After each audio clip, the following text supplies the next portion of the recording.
that we're all going to have to understand and deal with to be successful in the future. The first is that we believe that the next generation of work tools are going to be open by default, not closed by default like things like email. It's no surprise that people in organizations feel siloed when the primary way they communicate with each other, the primary way they communicate is an email thread, which is private by default. Unless you're on it, you don't even know it exists, let alone who's in the conversation or what they're talking about. That's going to change. Pair that with an open group on Workplace.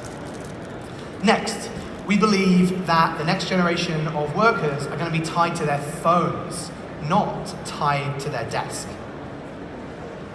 People are going to be looking for new ways to communicate beyond just text, voice, and video.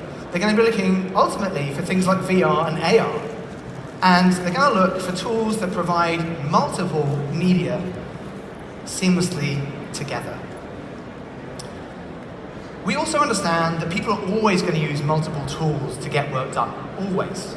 And so we understand that the future tools for work will integrate together and not conflict. Fifth, and this is personally an important one to me, previously, communication inside companies has been locked to people who have access to an email address and a computer.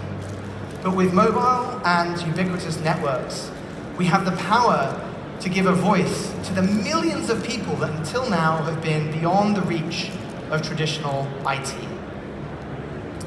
And lastly, Workplace, along with many other products, is part of an order of magnitude shift in the amount of information that people exchange at work.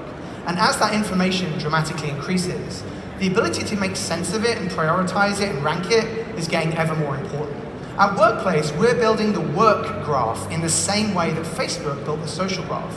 And we're using those connections between people, documents, and even the meetings you go to understand more than just what you do, but who you are.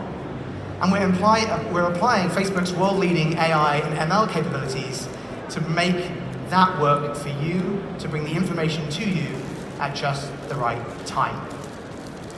People don't always hate email because the communication medium is bad. A lot of people hate email because of the inbox. Newsfeed is one of the ways we can get around that.